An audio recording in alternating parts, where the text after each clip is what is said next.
Hi, this is Tony Poulos and I'm at CommunicAsia2013 in Singapore. In fact, I'm on the top of the Marina Bay Sands Hotel with Sanford Jewett, who is the VP of Sales for Thuraya. Sanford, welcome. Great to catch up with you. Firstly, tell me a little bit about Thuraya. Thuraya is a mobile satellite service operator. We're based in the Middle East in UAE. And we have two satellites, geostationary satellites, one that provides coverage of Europe and Africa, and another that provides coverage of Asia. We also have a sales office here in Singapore. So how long have you been operating in the Asia region? We put up our second satellite, which is the one that provides coverage of Asia, about 5 years ago, and we opened up our office here in Singapore about 2 years ago. And what particular challenges do you face operating in a region as big as Asia? Well, just opening up the distribution channel, signing up distributors to target the various sectors. So we have customers that are in government customers, mainly defense. We also have maritime sector that we're very focused on, and there's specialty distributors for that. We also are targeting media companies who are big users of our broadband modems.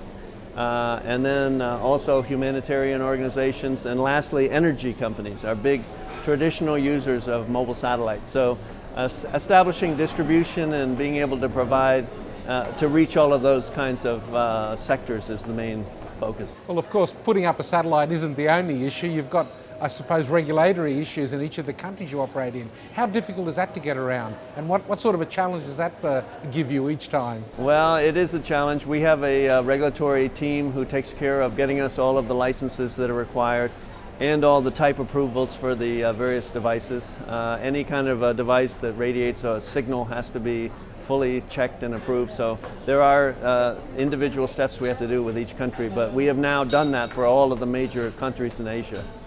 Now, of course, when you're talking about putting up satellites that cover most of the world's surface, you have to have very large distribution. You mentioned distributors. What sort of distributors do you have, and where are they located at the moment? We have roughly 50 major distribution partners, and we've been signing up more in Asia. We are here exhibiting with a very good partner called Astrium, who's been with us for many years, who is a major player in the satellite space. Worldwide. We also recently announced a partnership with SoftBank in Japan, and they're distributing Thuraya products in the Japanese market. And we've also recently announced a partnership in Australia with a service provider called Pivotel, and we have other ones that have not yet been announced for some of the other major Asian markets. So what can we expect in the future from Thuraya? What new products and services do you have coming along? Well, I can show you one of them that we're announcing at this show. This is called the Thuraya Sat Sleeve product, and it's a iPhone. It's basically an adapter, a satellite adapter for your iPhone. So you can plug your iPhone into this and make a phone call using the interface of the iPhone. So we can make a satellite phone call with an iPhone. Correct. Attached to this device. Correct. This is brilliant. It makes satellite, all of us, demystifies it and makes it available to a broader market. Wow, things are looking good for Thuraya. Yeah. Big future? I think so. And especially in Asia, we see a lot of potential for organic growth in many of these different sectors. Well, we wish you the best of luck, and thanks for explaining that to me. Thank you very much. Thank you.